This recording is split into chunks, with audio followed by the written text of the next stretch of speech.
Hey, what's up, New York? Welcome to this overseas episode of What's Up, New York. Now, this week, we're going to do something new, something special just for you, our What's Up, New York viewers. We're going to be bringing you live coverage of the 31st annual Caricom conference that's being held this year in Jamaica. Now, Caricom boasts about 15 member nations, and each year, they gather at different spots on the globe to plan and plot the direction of their individual island nations to improve life for its citizens. So this year should be no different. But what we decided to do was send our roving reporter, Lydia Patel, to Jamaica to cover the 31st annual Caricom conference held in Montego Bay, Jamaica.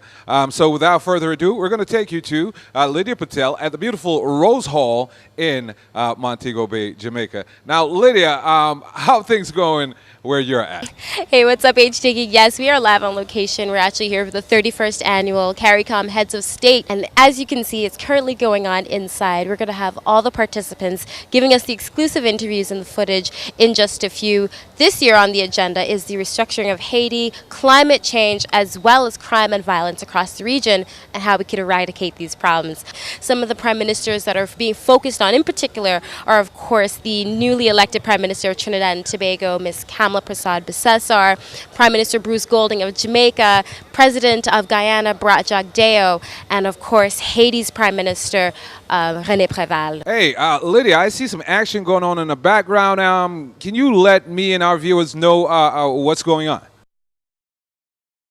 There's so much going on around me right now. As you can see, if you look around, we got security, you've got the ministers, you've got their entourages, we've got the beautiful staff from the Half Moon Hotel who are all here to make sure that the conference goes on for the next 4 days safely.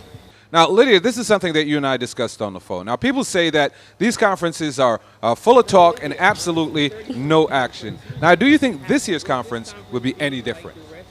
Hopefully, we're actually trying to probe a little more, ask the most pertinent questions that would be interesting for our What's Up family and the diaspora here. So, yes, we're trying to get those answers out the best that we can.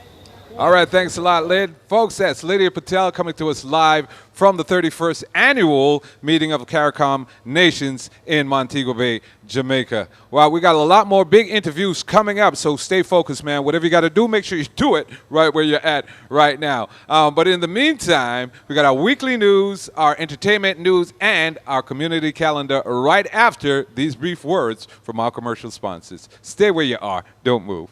Be back in a bit.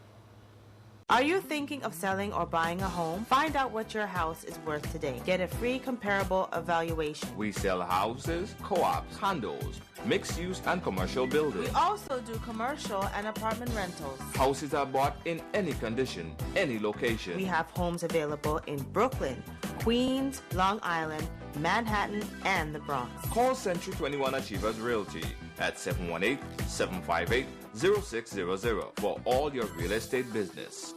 Rainbow Car and Minivan Taxi Service. Fast, reliable, and convenient service. For all your transportation needs. Call 718-498-4444. Call 718-498-4444.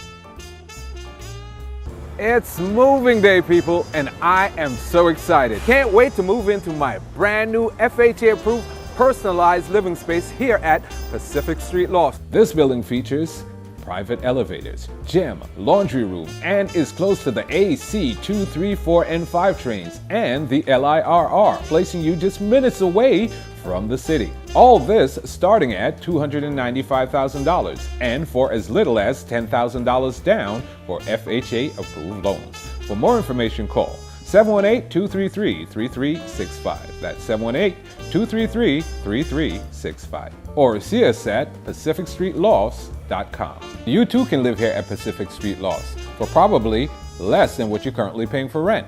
Now, there are only a few units left, so if I were you, I would call them right now. Welcome back, New York. If you're just joining us, welcome. We are currently bringing you a live feed from the 31st Annual Caricom Conference, Head of Nation Conference to be held in Montego Bay, Jamaica. Now, Lydia Patel is live on the scene at the fabulous Rose Hall in Montego Bay, which is the site of the conference. So, without further ado, let's return live to Lydia Patel. Lydia. This is Lydia Patel from What's Up New York, reporting for CIN, where we're covering the 31st annual meeting of the Caricom Heads of State live here in Jamaica at the Hilton Hotel in Montego Bay. Today is the second day of the conference, where the topic that was mainly discussed was the restructuring of Haiti.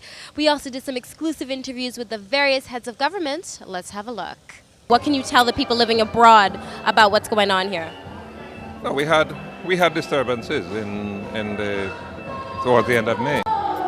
But the security forces are on top of the situation. We have not only restored normalcy to those areas that were volatile, but perhaps for the first time in decades, the criminal underworld is now shaken, it's now frightened, it's on the run. And the security forces are directed by the government to sustain that pressure, to bring to justice as many of those persons who have been committing crimes and who have eluded the police before. They are going to have to keep this up until we get this job done. It's an important job. And in regards to about the state of emergency, you've extended it. The opposition was against it. Why is it that both parties can't come to an agreement regarding this? I don't know. It wasn't our decision. I mean, it was our decision to extend it, but it wasn't. It was something that was requested and recommended by the security forces. We considered the arguments that they presented and we accepted that. We have extended the corporate area for another month and we have imposed it on St. Catherine. When we are approaching the end of that period, we will have to hear from the security forces again to do an evaluation. I hope we don't have to continue it for too long because we can't rely on emergency powers for normal law enforcement and for crime fighting. We're here, President Brajag Day of Guyana. So, President Jagdeo, this morning they had the first half of the meetings. Tell us really what has been mentioned and if you think this is really going to be implemented so far. Yeah, well, the entire morning was spent in consultations with the United Nations Secretary General and the Secretary General of the Organization of American States. And we recognize that they are limited by what they can do and what they can do. But they are very important voices in the global situation. So we were hoping that we can promote a better understanding in their institutions of our concerns. And if their institutions have a better understanding of our concerns and our proposed solutions, maybe they can become allies to advocate our cause. So we spent quite a bit of time speaking about our views on Haiti, on the environment, on the global financial system, which are critical for us. So that is what we did this morning. For the first half now, this is the 31st year. Mm-hmm. They've had 31 of these conferences, but let's keep it realistic. Not much has really ever come out of these. Do you see any change that might potentially arise? No, but that's not true because there are many things that we have succeeded in. I think the Caribbean is respected in any multilateral institution and anywhere you go in the world where people gather, leaders gather, because of the force of our advocacy and because we speak as a collective. So 15 countries speaking together pack a huge punch, way above our weight were we to speak as individual countries. In the reform of the multilateral financial institutions, in the reform of the UN, you see the same thing. Then within the region itself, look at the Caribbean Council for Examinations. That's a regional success. The University of the West Indies is a regional success. If you go down the list, you would see many, many things. We have a functional trade arrangement.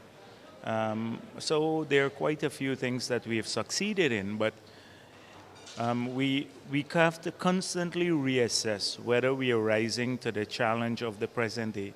And sometimes we have a tendency to focus on small things, occupy our time with a lot of small issues, when we need to look at the transformational issues.